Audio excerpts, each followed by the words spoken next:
กองประชุมใหญ่ผู้แทนทั่วประเทศครั้งที่ 12 ของพรรคประชาชนปฏิวัติลาวได้รับร้องเอาผลการปอนบัตรเลือกตั้งเอาคณะบริหารงานศูนย์กลางพรรคสมัยที่ 12 โดยได้เป็นเอกภาพเลือกเอาสหายทองลุ้นศรีสุฤทธิ์เป็นเลขาธิการใหญ่คณะบริหารงานศูนย์กลางพรรคประชาชนปฏิวัติลาวสมัยที่ 12ท่านผู้ชมที่เคารพในมื้อที่ 3 ของการดำเนินกองประชุมใหญ่ผู้แทนทั่วประเทศครั้งที่ 12 ของพรรคประชาชนปฏิวัติลาวได้มีการประกาศรับร้องเอาผลของการปอนบัตรเลือกตั้งเอาคณะบริหารงานศูนย์กลางพรรคสมัยที่ 12 โดยเป็นเอกภาพกันเลือกเอาสหายทองลุ้นศรีสุฤทธิ์เป็นเลขาธิการใหญ่คณะบริหารงานศูนย์กลางพรรคสมัยที่ 12กองประชุมใหญ่ผู้แทนทั่วประเทศครั้งที่ 12 ของพรรคประชาชนปฏิวัติลาวได้รับร้องเอาผลของการปอนบัตรเลือกตั้งเอาคณะบริหารงานศูนย์กลางพรรคสมัยที่ 12 ได้เลือกเอากรรมการสมบูรณ์ศูนย์กลางพรรคทั้งหมด 73 สหายหญิง 12 สหายประกอบมีดังนี้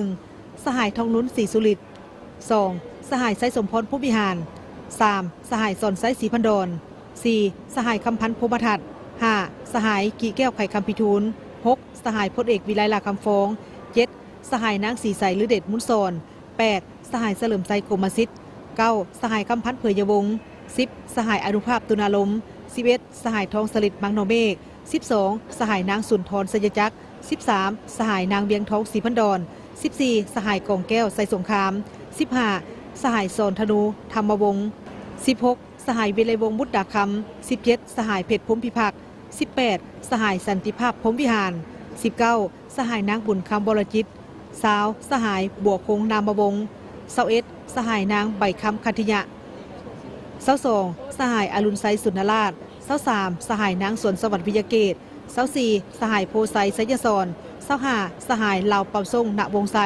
26. สหายคำเลี้ยงอุทักไกซอน 27. สหายบุญจบอุบลประเสริฐ 28. สหายคำผอยวรรณสาร 29. สหายเล็กไหลศรีวิไล 30. สหายคำไหลศรีประเสริฐ 31. สหายวันไซพ้องสวรรค์ 32. สหายนักอาลีวงโนบุญธรรม 33. สหายไพบีสีบริพา 34. สหายผู้วงอุ่นคำแสน 35. สหายบุญจันทร์สีวงพันธ์ 36. สหายท้องสวรรค์พรหมวิหาร 37. สหายไซสนะโคตรภูทร 38. สหายอัศพังทองศรีพันดร 39. สหายลีเบอร์ลีโบเป้า 40. สหายนางบุษดีธนเมือง 41. สหายนางปิงคำราชสีมา 42. สหายพลโทวันทองกองมณี 43. สหายดาววงพรแก้ว 44. สหายมาลัยทองโกมสิทธิ์ 45. สหายบุญคงลาดเจียมพร 46. สหายวันศรีกัวมัว 47. สหายวิไลวันบุตรดาคำ 48. สหายลินคำดงสวรรค์ 49. สหายเวียกทวิศรเทพจันทร์ 50. สหายมอนไซลาวมัวส่ง 51. สหายนางอัมไพวรล่อบุญแพง 52. สหายพลจัตวานางลีวงลาวลี 53. สหายพลอยคำฮูบุญยวง 54. สหายพ้นตีสมพรมิตรพร 55. สหายบุญลายบุตถิ 56. สหายบุญเลื่อมมณีวงศ์ 57. สหายพลจัตวาแป้นคำบุตรจันแพง 58. สหายบุญเหลือพันดานุวงศ์ 59. สหายสันติสุขสิมมาลาวงศ์ 60. สหายทองลีศรีสุฤทธิ์ 61. สหายภูธนุเพชรไซสมบัติ 62. สหายพุทธพันธ์แก้ววงไซ 63. สหายเพ็งนิรันดร์คำพันเพ็ง 64. สหายบุญถึงดวงสวรรค์ 65. สหายพลโทคำกิ่งผุยหล่ามณีวงศ์ 66. สหายพลโทวงศรอินปันพิมพ์ 67. สหายพลโทสายใจกรมสิทธิ์ 68. สหายภาคำอินแสง 69. สหายคำลาวันจันทรวัน 70. สหายนางทุมมาลีวงพจันทร์ 71. สหายสุขคำเพชรเฮืองบุตรศรี 72. สหายพลจัตวาค้อนสวรรค์สมภไซ 73. สหายโพไซไข่คำพิทูลกรรมการศูนย์กลางพรรคสำหองมีจำนวน 15 สหายหญิง 1 สหาย 1. สหายวาลไซเล็งสวัสดิ์ 2. สหายดาวสวรรค์เครือมีไซ 3. สหายมีไซพงเค 4. สหายคำมอนจันทจิต 5. สหายสุริวัตรสุวรรณจุ่มคำ 6. สหายพลจัตวากองสวัสดิ์บุญเลี้ยง 7. สหายจินดาวงศ์โพสีคำ 8. สหายพิไลทองจิตมณี 9. สหายวรรณไซซาตกุล 10. สหายพลจัตวาสอนไซจัญญาราช 11. สหายธนงไซ พุทธไพฑูรย์ 12 สหายนางมีนาศรีวิไล 13 สหายบุญทวีสอสุกัน 14 สหายพลจัตตวาสุริไซพิจิตร 15 สหายอาคมเดชวงไซ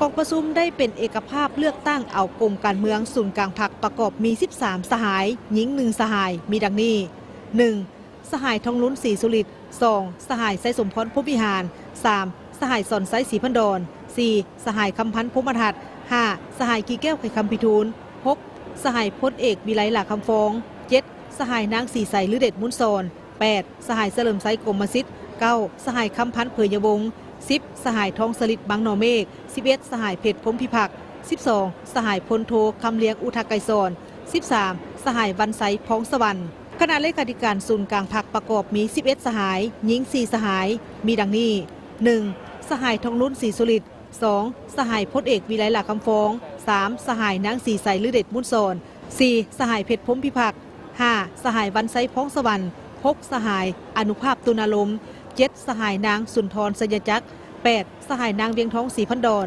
9. สหายนางบุญคาบรจิต 10. สหายพลโทวันทองกองมณี 11. สหายพลโทวงศรอินปานพิมพ์กองประชุมข้างประชุมมฤกษ์ของคณะบริหารงานศูนย์กลางพรรคครั้งที่ 12 ได้เป็นเอกสารอย่างสมบูรณ์เลือกตั้งเอาสหายทองลุ้นศรีสุริตเป็นเลขาธิการใหญ่คณะบริหารงานศูนย์กลางพรรคสมัยที่ 12 สหายพลเอกวิไลหลาคำฟองเป็นผู้ประจำการคณะเลขาธิการศูนย์กลางพรรคเลือกเอาสหายบันไซพ้องสวรรค์เป็นประธานคณะกวดกาศูนย์กลางพรรคเลือกเอารองประธานคณะกวดกาศูนย์กลางพรรค6 สหายประกอบมีดังนี้ 1. สหายคำไหลศรีประเสริฐ 2. สหายนางปิงคำลาสสีมา 3. สหายสุขคำเพชรเฮืองบุตรศรี 4. สหายคำสุขอ่อยยวงศ์ 5. สหายส้มซืนใส่เกยยาจงตัว 6. สหายกงใจวีรศักดิ์